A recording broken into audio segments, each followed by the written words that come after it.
Assalamualaikum warahmatullahi wabarakatuh. Perkenalkan, nama saya Nur Syafika, NIM 130 2022 0275, kelas C3, mata kuliah Rekayasa Perangkat Lunak berbasis komponen dari kelompok 4.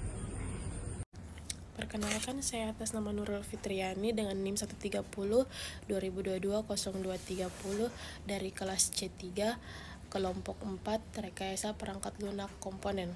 Assalamualaikum warahmatullahi wabarakatuh. Perkenalkan, nama saya Andi Gamal Hersa Saputra dengan NIM 130 2022 0261, kelas C3 mata kuliah RPL berbasis komponen.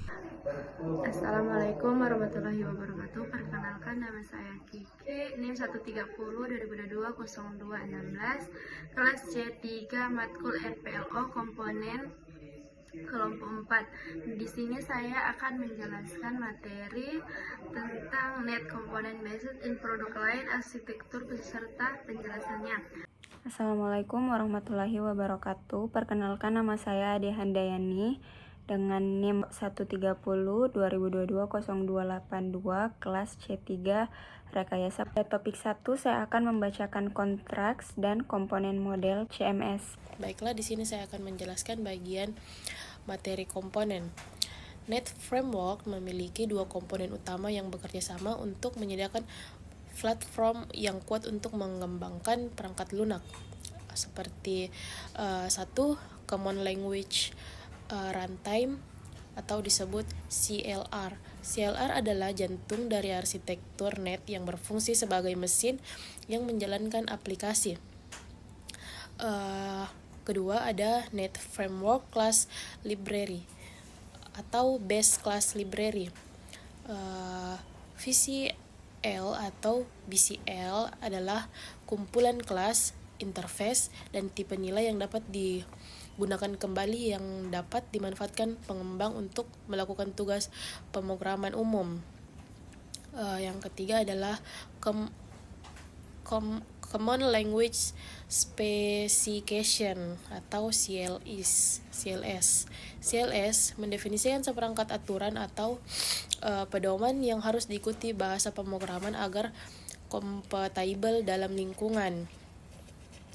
Keempat, ada Common Type System atau CTS. CTS itu membentuk dasar untuk mendefinisikan dan berinteraksi dengan tipe data yang dalam kerangka.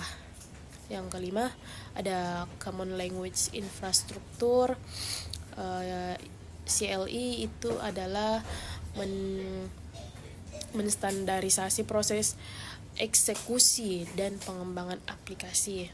Materi interface atau antarmuka yang merupakan kontrak yang mendefinisikan perilaku yang harus diimplementasikan oleh sebuah komponen. Antarmuka menentukan operasi yang dapat dipanggil pada komponen tanpa menyebutkan bagaimana operasi tersebut diimplementasikan.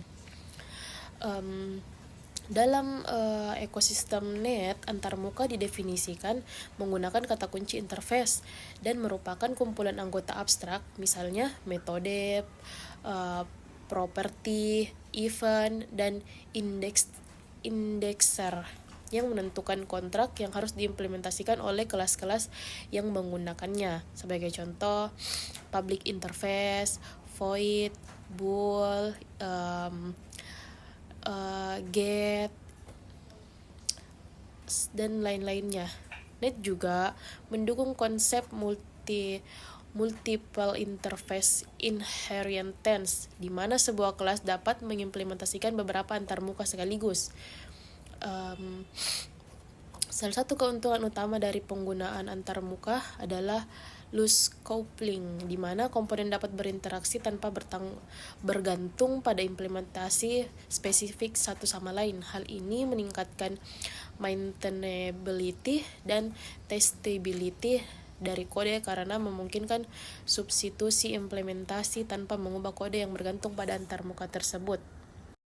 Contracts atau kontrak dalam pengembangan perangkat lunak berbasis komponen merujuk pada spesifikasi formal yang mendefinisikan interaksi antara komponen. Di net, kontrak dapat diimplementasikan melalui berbagai mekanisme seperti pertama, interface contract menggunakan antarmuka untuk mendefinisikan kontrak fungsional yang harus diikuti oleh komponen. Kedua, code contracts, yaitu fitur yang memungkinkan pengembang untuk menentukan precondition, postcondition, dan invariance dalam kode, membentuk mendeteksi kesalahan lebih awal. Yang ketiga, design by contract, yaitu pendekatan yang menekankan spesifikasi formal antara komponen.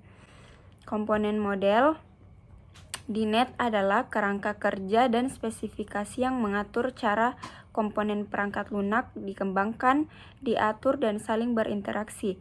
Model ini mendefinisikan standar dan protokol untuk pembuatan, penggunaan, dan komunikasi antara komponen.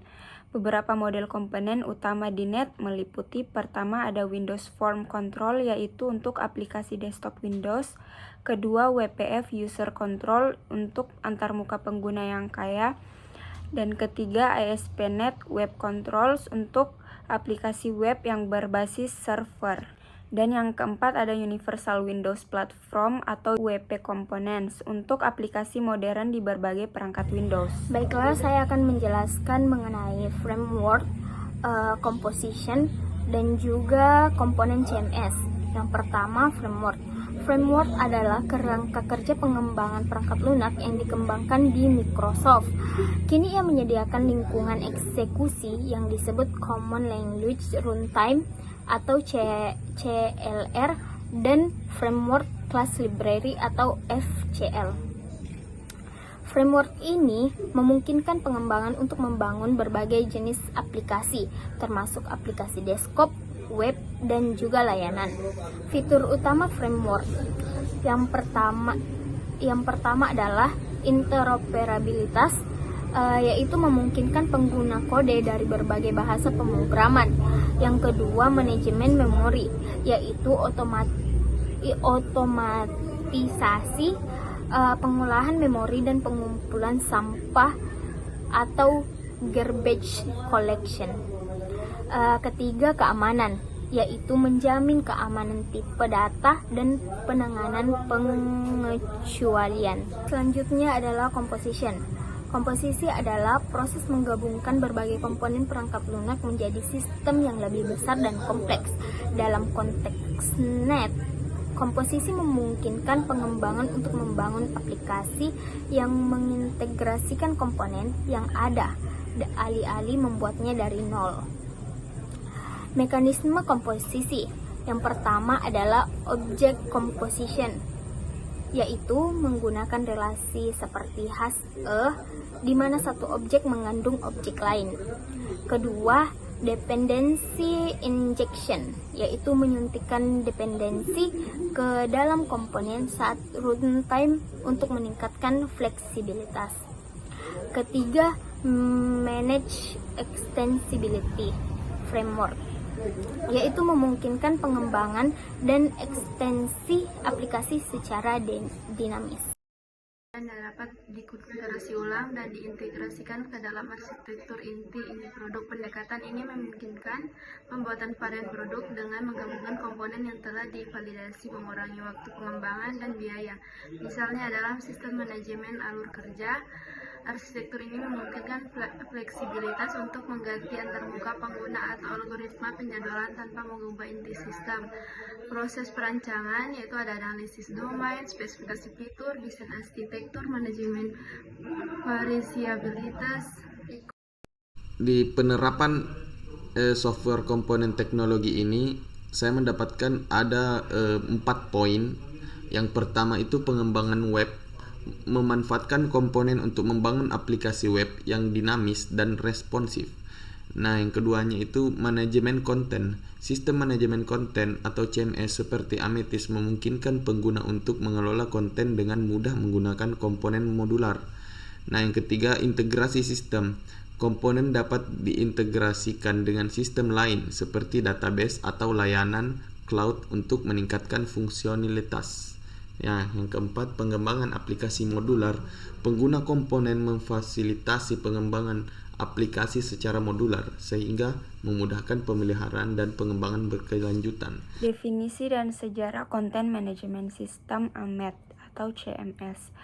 AMET CMS adalah sistem manajemen konten CMS open source yang berbasis Java dirancang khusus untuk mengelola konten web institusional yang kompleks terutama di lembaga pendidikan tinggi dan organisasi besar. AMET memungkinkan pengguna untuk membuat, mengedit, dan mempublikasikan konten dengan mudah melalui antarmuka yang intuitif tanpa memerlukan keahlian teknis mendalam. Sejarahnya, yang pertama, awal pengembangan 2000-2003 yaitu proyek AMET dimulai di Perancis dengan fokus pada kebutuhan institusi pendidikan tinggi untuk memiliki sistem manajemen konten yang fleksibel. Yang kedua, rilis pertama di awal 2003-2005. Versi pertama dirilis untuk beberapa universitas di Perancis menekankan kemampuan pengelolaan situs web multibahasa. Kemudian ada open source 2006-2010. AMET secara resmi menjadi proyek open source memungkinkan kolaborasi lebih luas di komunitas pengembang. Kemudian ekspansi di antara 2010 sampai 2015 di platform ini mengalami pembaruan signifikan beralih ke arsitektur modular dan memulai diterima oleh organisasi pemerintahan dan perusahaan besar. Dan evaluasi modern dari tahun 2015 hingga sekarang, AMET terus berkembang dengan penekanan pada antarmuka pengguna, keamanan, integrasi teknologi modern menjadi pilihan populer di Eropa dan mulai diadopsi oleh beberapa institusi pendidikan di Indonesia. Materi karakteristik Content Management System atau CMS. Yang pertama, mudah digunakan oleh non-ahli. Misalnya, mungkin siapa saja yang membuat website tanpa keahlian teknis tinggi cukup memiliki pengetahuan dasar tentang internet dan aplikasi perkantoran. Yang kedua ada user friendly and multibahasa, yaitu WordPress memiliki antarmuka yang ramah pengguna dan tersedia dalam berbagai bahasa termasuk bahasa Indonesia, jadi mempermudahkan pengguna lokal. Yang ketiga, open source dan gratis. CMS seperti WordPress bersifat terbuka, open source, dan tersedia secara gratis walaupun tersedia dalam versi berbayar untuk fitur tambahan. Yang kelima, tidak butuh spesifikasi perangkat khusus. CMS dapat dijalankan di perangkat sederhana seperti laptop dan sistem operasi umum yaitu Windows, Android, tanpa membutuhkan perangkat keras atau lunak spesifikasi tinggi. Yang kelima ada fleksibel dan multifungsi. CMS mendukung berbagai jenis konten seperti teks, gambar, audio, video, polling, dan lainnya. Itu dapat digunakan untuk keperluan blog pribadi, misalnya website bisnis, media edukasi, hingga sarana komunikasi lainnya. Yang keenam ada interaktif dan dinamis, yaitu website berbasis CMS bersifat dinamis, kontennya bisa selalu diperbarui. CMS juga memungkinkan interaksi dua arah antara pemilik website dan pengunjungnya. Ketujuh, ada 3 lapisan arsitektur CMS dari jurnal 1. Yang pertama, presentation layer antarmuka, yaitu antar pengguna dan atau user interface. Kedua, ada business layer, yaitu logika sistem dan fungsi. Yang ketiga ada database layer, yaitu tempat penyimpanan data dan informasi. Yang ke-8 ada mendukung pengembangan kompetensi digital CMS, membantu pengguna, misalnya guru atau orang tua, untuk mandiri secara digital, baik dalam konteks pembelajaran bisnis maupun komunikasi. Yang ke-9 ada mendorong efisiensi dan aksesibilitas, yaitu materi pembelajaran atau informasi bisnis dapat diakses kapan saja dan di mana saja. 10 dapat digunakan untuk berbagai kebutuhan sosial, misalnya pelatihan CMS telah digunakan untuk guru TK, orang tua murid, dan remaja masjid atau Karang Taruna sebagai sarana berbagi belajar dan promosi usaha. Selanjutnya komponen CMS atau Content Management Application and Content. CMA adalah antarmuka pengguna grafis yang memungkinkan pengguna termasuk non-teknisi untuk membuat, mengedit, dan mengelola konten secara langsung.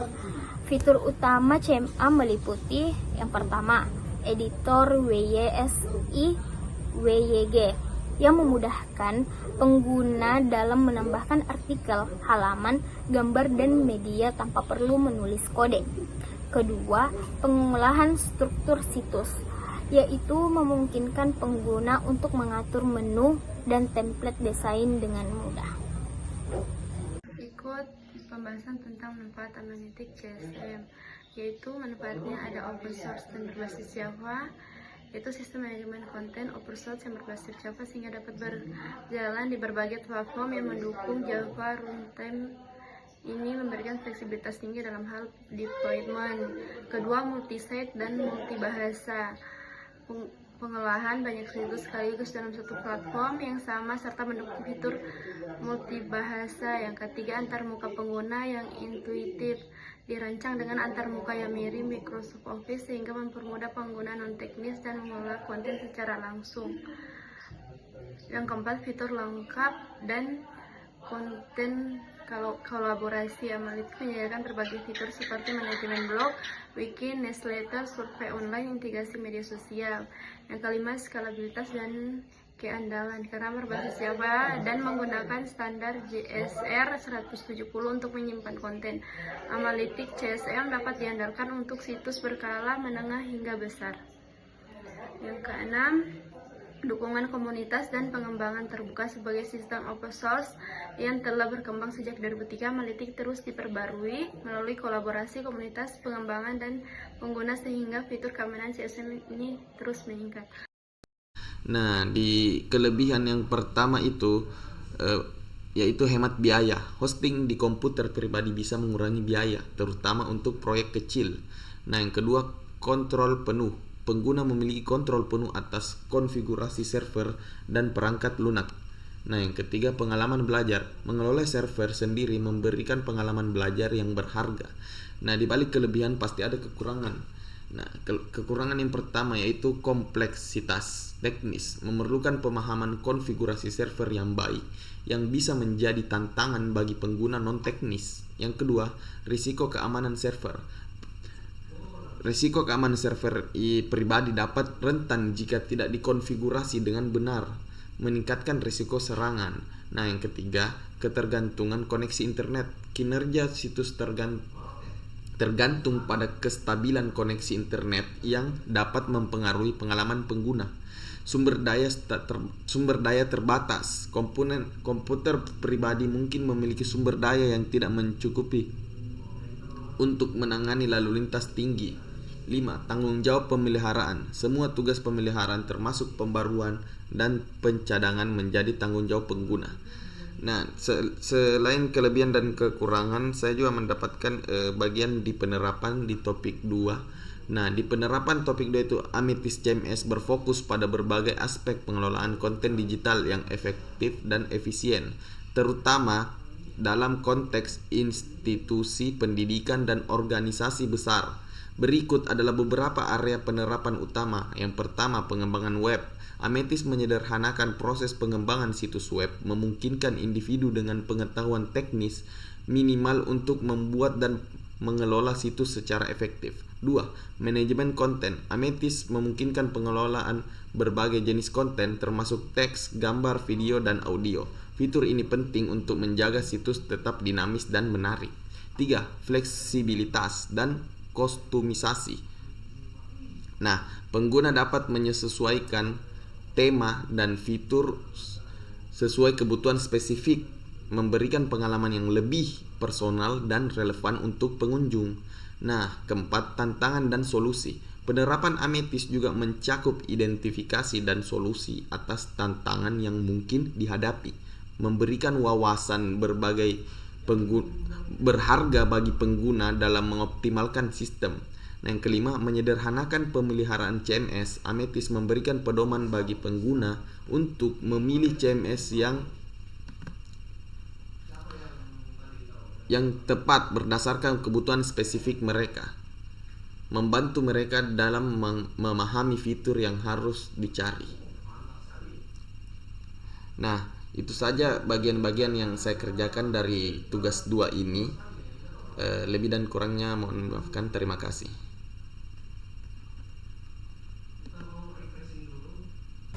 Baiklah, sekian dari kelompok kami. Mohon maaf bila ada salah kata. Wassalamualaikum warahmatullahi wabarakatuh.